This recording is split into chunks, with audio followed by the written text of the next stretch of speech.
parole à Isabelle de Maison-Rouge, commissaire d'exposition historienne d'art, qui nous propose une communication avec un titre très dynamique, Money, Money, Money, ou le fric, c'est chic. Merci beaucoup Christine. Dans ma communication, je vais rejoindre un petit peu ce que vient de dire Marion, donc ça va être, je pense, tout à fait en lien. Je vais vous faire un partage d'écran aussi et j'espère que ça va fonctionner, vous me direz. C'est bon? Est-ce que vous le voyez? Parfaitement. Parfait. Alors, on peut y aller. Donc, la relation entre... Peut-être Isabelle, excuse-moi, peut-être oui. que tu peux appuyer sur le petit carré qui est juste à droite en bas. Juste à droite, non, je crois que c'est le carré qui est... Voilà, voilà. Et tu reviens. Mais en revanche, il faut que je revienne. Voilà, reviens, voilà. Et comme ça, nous... Voilà, merci beaucoup. Parfait. Donc, art et argent ou artiste et argent, c'était un vaste sujet.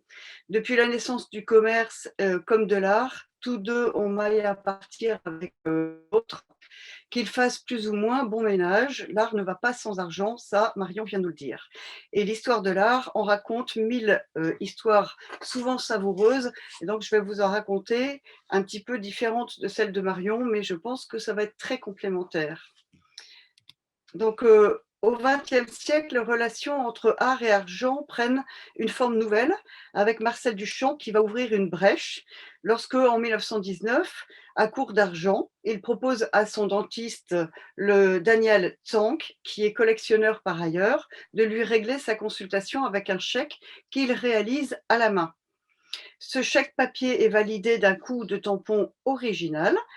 Et toutefois, il s'agit d'un chèque émis par une banque fictive appelée The T. Sloan Trust Company Consolidated, sise à Wall Street. Originalité de la démarche, mais pas de l'aspect visuel, puisqu'il ressemble à tous les autres chèques de l'époque. Le tampon qui n'a servi que pour cette œuvre a double fonction. Il simule la certification du chèque, mais en réalité, il transforme un faux chèque en une véritable œuvre d'art. Marcel Duchamp demande à son dentiste de garder le chèque, au moins jusqu'à ce que sa valeur artistique égale sa valeur numéraire. L'œuvre sera finalement achetée par Arturo Schwartz, qui la donnera à l'Israel Jewish Museum, annulant ainsi toute sa valeur marchande. Puis Marcel Duchamp va créer avec Catherine Dreyer et Man Ray la société Anonyme Inc. En 1920. Et plus tard, il va émettre des bons de 500 francs à intérêt de 20% pour la roulette de Monte-Carlo de 1924. Il réfléchit alors à un moyen financier de financer un système soi-disant infaillible pour gagner à la roulette. Pour se constituer un capital de 15 000 francs, il lui suffit, pense-t-il, d'émettre des bons de 500 francs, remboursables au pair sur 3 ans par tirage artificiel. Les obligations exhibent l'image de Marcel Duchamp aux oreilles démesurées et à la face enduite de mousse à raser. Probablement cherche-t-il à imiter l'image de Mercure, le dieu du commerce. Duchamp y apparaît comme le président de la société. Un timbre de 50 centimes est collé sur le titre, ce qui garantit la valeur juridique. Chaque obligation porte les signatures de Duchamp et de son pseudonyme Rose Salavi. Cette signature vaut d'ores et déjà bien plus que la valeur de l'obligation. Seulement 30 bons sont prévus, mais en réalité, apparemment, 8 auraient été imprimés en 1924. La plupart de ces bons ont été vendus à des proches de l'artiste, dont Jacques Doucet ou Marie-Laurence Saint. Et Marcel Duchamp a offert le numéro 12, non timbré, au Musée d'Art moderne de la ville de New York. Si les acheteurs des bons n'ont sans doute pas récupéré à l'époque leur mise, en revanche, leurs héritiers ont toutefois eu plus de chance, puisque l'original numéro 1 sera adjugé 820 000 € lors d'une vente aux enchères à New York en 2010. Et un autre original, le numéro 30, propriété d'un membre de la famille Matisse, qu'il acquit auprès de Madame Duchamp à Neuilly-sur-Seine, a été vendu en 2015 plus de 2 millions de dollars US lors d'une vente par Christie's à New York. Donc, cet ensemble de gestes et de postures de Marcel Duchamp dans l'esprit Dada implique une véritable inscription dans la durée qui définit une relation qui lie l'art à l'économie. Alors, pour Dali, l'argent a une toute autre attirance passionnelle. Alors qu'il est parti à New York en 1940, Breton lui donne un surnom qui restera dans la postérité puisqu'on l'appellera Avida Dollar, qui est son anagramme et qui révèle donc sa passion et son obsession pour le sonnant et le trébuchant. Dali dit lui-même « À mesure que j'aime l'argent, je deviens de plus en plus avare. Aimer l'argent comme je l'aime, c'est rien moins que du mysticisme. C'est pour la symbolique pure de l'argent pour l'argent. » Ce n'est pas anodin si l'artiste James Charles, dont j'ai mis en bas la reproduction, a réalisé une série de détournements de billets de dollars en remplaçant les visages des présidents des États-Unis par des icônes de la culture contemporaine, et donc évidemment Dali y trouve naturellement sa place. Fluxus va poursuivre l'héritage artistique de Dada en confrontant l'art et la vie et va refuser les règles mercantiles du marché de l'art. Glissant sur le statut ontologique, voire tautologique de l'œuvre, Ben joue sur les rapports de l'art et de l'argent et il lui donne la parole. Il lui fait dire sans détour « Je veux des sous, achetez-moi pour 3000 francs » ou alors il parle d'angoisse d'argent. Le nouveau réalisme, le pop art auront aussi leurs propositions dans le domaine de l'économie. S'engouffrent dans cette ouverture de nombreux artistes marquants des années 60 et 90, comme Andy Warhol et sa Factory, Robert Filiou avec son magasin atelier La Cédille qui sourit, Claes Oldenburg et son store, Keith Haring et son shop, Daniel Spoerry et son restaurant, Wolf Wolstels et ses City Tourbus et Fred Foster et ses encarts publicitaires vierges. Mais le cas de Warhol est vraiment intéressant en soi, puisqu'il affirme avec aplomb « Pour moi, l'argent est l'instant parfait ». Et en 1962, il va réaliser une série de sérigraphies sur le symbole du dollar où les toiles sont saturées de billets de 1 dollar, les dollars bills. L'argent devient donc l'unique sujet de son œuvre. Et pourtant, comme l'a rappelé tout à l'heure Marion, la loi sur la contrefaçon réprime et interdit la reproduction photographique de billets de banque. Aussi, il la contourne en prenant des fac-similés exécutés à la main et sérigraphiés ensuite. Peindre des billets de banque factices susceptibles d'atteindre des prix faramineux amuse évidemment beaucoup l'artiste provocateur. Il précise d'ailleurs « L'argent américain est vraiment joli à voir. Je l'aime plus que n'importe quel autre. » Le billet de 1 dollar est devenu le seul et unique sujet de la toile, comme un maître étalon de la puissance américaine montante et la démultiplication comme mise en abîme. 20 ans après, il peint une nouvelle série réduisant le dollar à son plus simple symbole, donc le S barré, le dollar signs. Provocateur, il ira jusqu'à indiquer « Supposons que vous soyez sur le point d'acheter un tableau à 200 000 dollars. À mon avis, vous feriez mieux de prendre cet argent et d'en faire une liasse et de l'accrocher au mur. Quand on vous rendrait visite, la première chose qu'on verrait serait l'argent au mur. » Il s'amuse donc sur le sens des mots aussi. Ainsi, conversion est à entendre non de façon monétaire, mais comme une transformation d'une chose en une autre, ce qui se joue dans l'art d'ailleurs, une modification d'un élément ordinaire en œuvre, une transmutation comme celle qui s'opère dans l'alchimie et qui donne de la valeur à ce qui n'en a pas. Mais finalement, n'est-ce pas ce qui est attendu d'une fiction? Yves Klein, lui, va consumer la consommation des zones de sensibilité picturale immatérielle lors de la session desquelles il va fixer des règles rituelles en 1959. Il précise « Il est délivré pour chaque zone cédée un reçu qui indique le poids d'or fin valeur immatérielle acquis. Tout acquéreur éventuel d'une zone de sensibilité picturale immatérielle doit savoir que le simple fait qu'il accepte un reçu pour le prix qu'il a payé lui ôte toute l'authentique valeur immatérielle de l'œuvre, bien qu'il en soit cependant possesseur. Pour que la valeur fondamentale immatérielle de la zone lui appartienne définitivement et fasse corps avec lui, il doit brûler solennellement, cela après que son nom, prénom, adresse et date de l'achat aient été inscrits sur le talon du carnet à souche des reçus. Dans le cas où il désire accomplir cet acte d'intégration à lui-même de l'œuvre, Yves Klein le monochrome doit, en présence d'un directeur de musée ou d'un marchand d'art connu ou d'un critique d'art, plus 2 témoins, jeter la moitié du poids de l'or reçu à la mer dans une rivière ou dans un endroit quelconque de la nature où cet or ne puisse plus être récupéré par personne. Dès ce moment, la zone de sensibilité picturale immatérielle appartient d'une manière absolue et intrinsèque à l'acquéreur. Les zones ainsi cédées, après que l'acquéreur ait brûlé son reçu, ne sont plus transférables par leur propriétaire. Yves Klein met donc au point des reçus destinés à authentifier les cessions de zones de sensibilité picturale matérielle.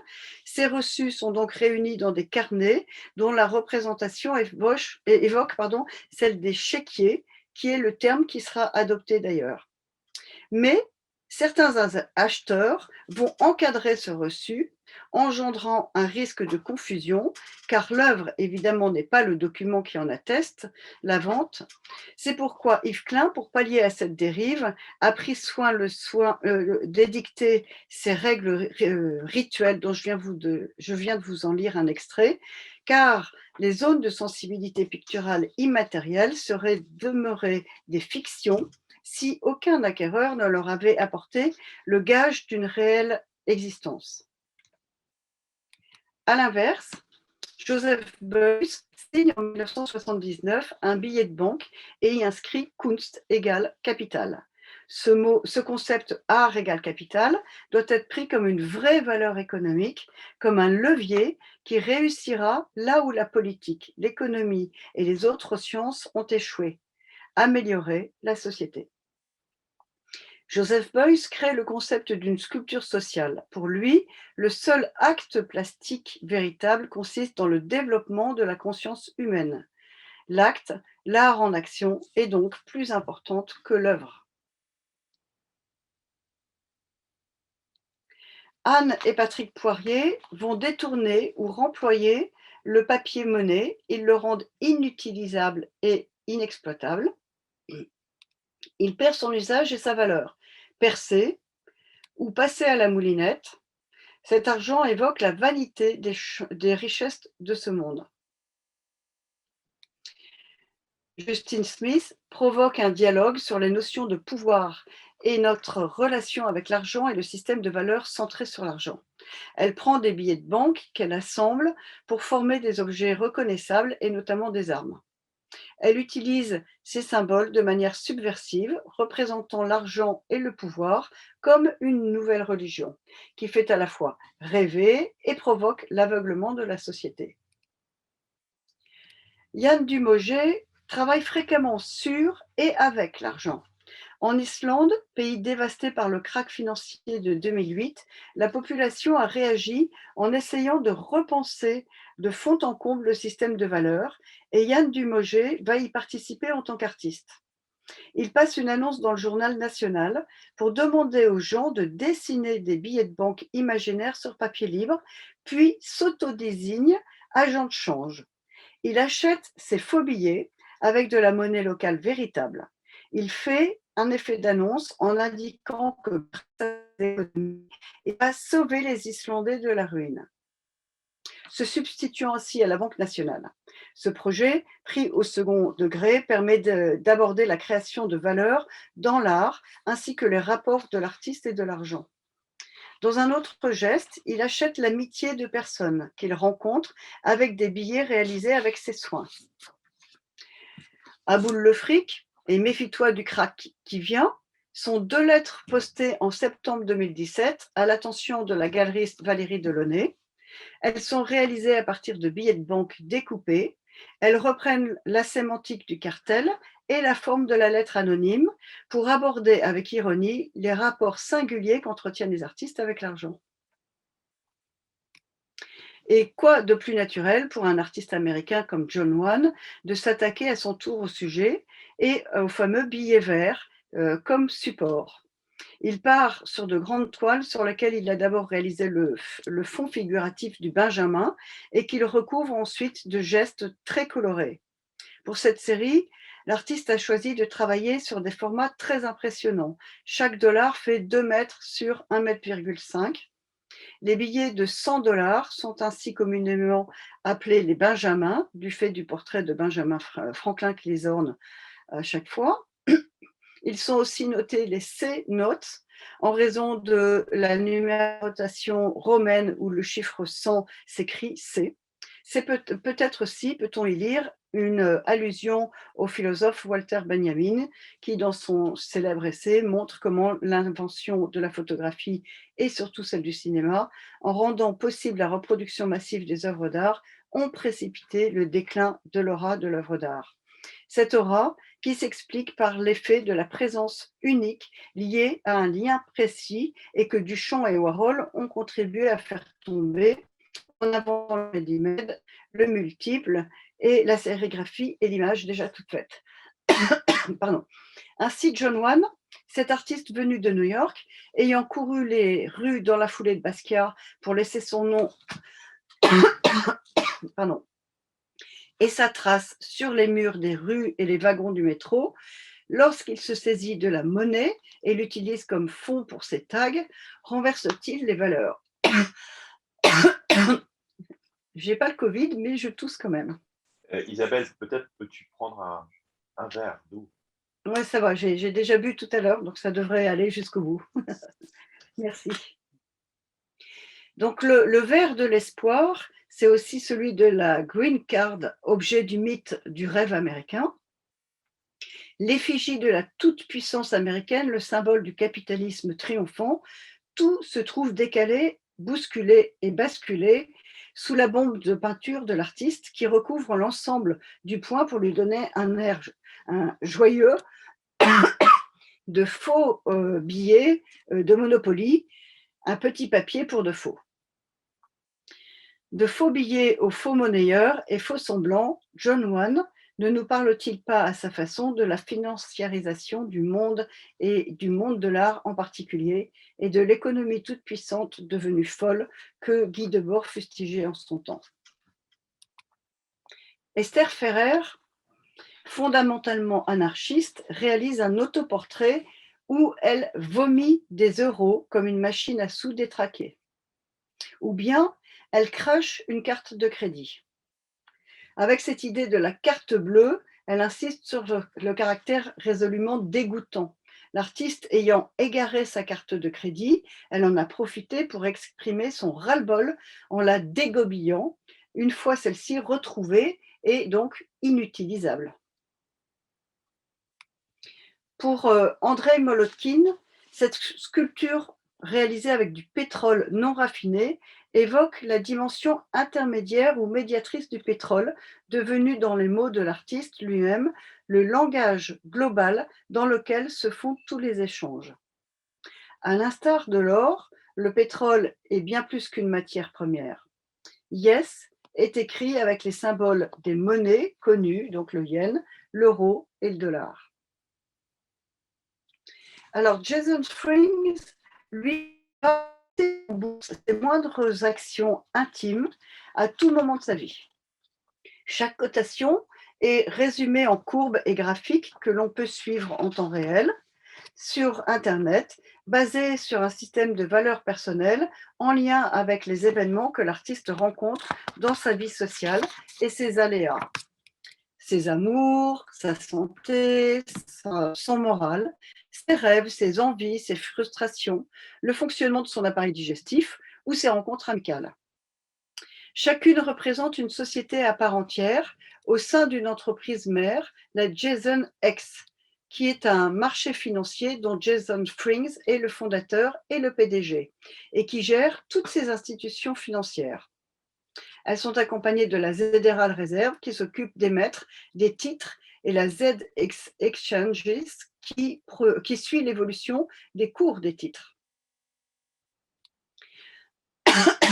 Sarah Rosem, elle, va proposer, quant à elle, un bureau de rachat.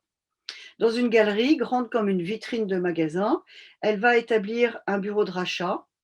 On y voit un employé derrière son guichet qui incite les passants à faire un don au secours catholique, au secours populaire, en échange d'un acte de rachat durant la période des soldes de juin.